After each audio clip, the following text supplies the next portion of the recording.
This deed proves I own the land. And this ticket proves you violated the association rules. The yellow ticket on my windshield glowed under the courthouse floodlights like it was radioactive, and for a second I honestly thought I was getting arrested just for parking. It was 6:02 a.m., air still cold, the stone courthouse steps shining with last night's rain, and my coffee smelled burnt because my hands were shaking. Right there, taped to my own car, was an HOA citation for unauthorized use of common property. Under that, in all caps, it said "Final Warning." The spot was the one carved into the concrete at the base of the courthouse steps, the same place I'd been parking for months with the little metal plate in the curb that literally had my last name on it. That's when it fully hit me. HOA ticketed my courthouse steps parking spot for unauthorized use, then I filed the deed. That was the whole fight, right there on that stupid yellow slip.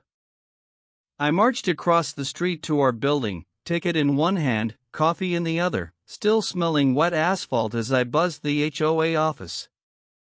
Karen, our board president in her perfect pastel blazer, opened the door just enough to smirk. She told me the board had voted that the courthouse side spots were now common area. I told her that spot came with my unit. She did this fake laugh and said, "If you don't like it, appeal in writing like everyone else." So I did. I wrote the appeal. I highlighted the little plate with my name, took photos, turned in everything before the deadline. At the next meeting, the room was packed but silent.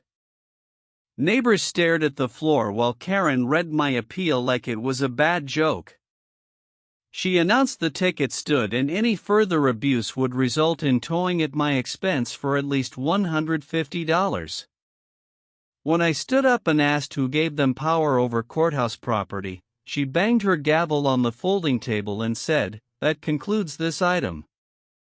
Nobody met my eyes as I walked out. On the walk home I felt my ears burning, but under the embarrassment something else settled in. A line in the sand. I told myself I'd only use proper channels. No screaming, no threats. Just rules. I cleared my kitchen table, spread out my mortgage papers, my closing documents, everything. I lined up photos, emails, and call logs in a binder. Then I pulled out the old folder from when I bought the place, the one from May 3, 2019, with my granddad's name on it. He had been a bailiff at that courthouse. In the back was a weird little map with a box drawn exactly where my spot was.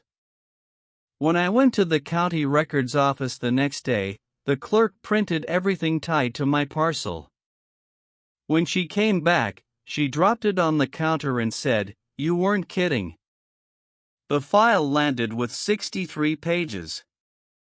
Halfway through those pages I found it, an easement recorded decades ago, granting my unit exclusive use of that exact strip of curb at the courthouse steps. Not HOA property. Mine, tied to my deed. On top of that were notes about security complaints, all filed by the same people. I started my own log, neat and simple. Timeline item 1 April 5 at 4:27 a.m. false trespass call. Timeline item 2 April 14 at 9 p.m. attempted tow. Each one matched a complaint from Karen or her little crew.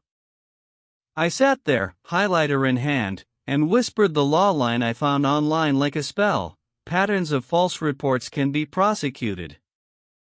I drafted a letter to the city attorney, attached copies, and CC'd the county judge's office and the HOA's own management company.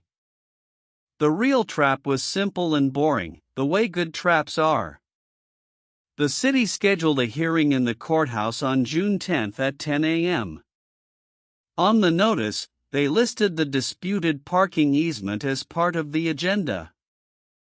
I got there at 8:45 a.m., parked in my spot, set my phone on the dash camera style, and waited. The air smelled like fresh-cut grass from the grounds crew. At 9:03, Karen's silver SUV pulled up across the street. She saw my car on the spot, yanked out her phone, and stormed toward me in heels that clicked on the stone like a metronome. "You have been warned," she snapped, and she dialed the towing company right in front of me, adding, "And I'll be calling the police too." I just waved toward the courthouse doors. What she didn't see was the uniformed officer already walking down the steps, next to a city inspector and the same clerk from records carrying a thick folder. Neighbors had gathered on the sidewalk, phones out, pretending to check messages but clearly filming. A couple of them were whispering, "That's the spot, right there." When the tow truck rolled up, Karen marched over, pointing at my car, telling the driver this vehicle is illegally parked on HOA common property, tow it immediately. The officer stepped between them and calmly asked her who owned the land. She said the association. The inspector took the folder from the clerk, opened it, and handed the easement page to the officer. His eyebrows actually went up. He turned to Karen and said, "According to county records, this strip is an easement attached to his deed, not the HOA. And you've reported him multiple times." For a second, everything went quiet except for the beeping of the tow truck backing up. Then the officer told the driver to stand down, and turned back to Karen. He told her that filing repeated false complaints could result in fines and even charges. People on the sidewalk started murmuring. One of my neighbors laughed out loud when the inspector added that the HOA had no authority over the courthouse steps at all and would need to refund any tickets already paid.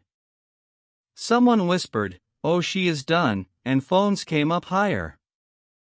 Karen's face went from pink to full red as the officer wrote something down and handed her a notice about a formal investigation into her misuse of city services.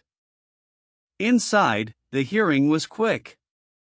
The judge confirmed the easement, ordered it refiled in bold type, and told the HOA's attorney, who looked like he wanted to sink into the floor, that any future tickets for that spot would be considered harassment. A week later, the board sent out an email saying all citations related to courthouse-side parking were void, past fines would be refunded within 30 days, and the association president had resigned for personal reasons. In the same week, the video one of my neighbors posted of the tow truck getting turned away hit a local subreddit and the comments were brutal. People called it courthouse curb karma. Now, when I pull into my spot by the stairs, the metal plate with my name catches the morning light, and nobody says a word. The air just smells like coffee from the cart on the corner, and sometimes my elderly neighbor, Mrs. Patel, waves as she shuffles by and tells me she feels safer now that the bullying has stopped. The HOA still exists, but they're quiet, careful, and suddenly very, very polite. Please follow for more HOA showdowns like this. Do you think she got what she deserves? Comment below.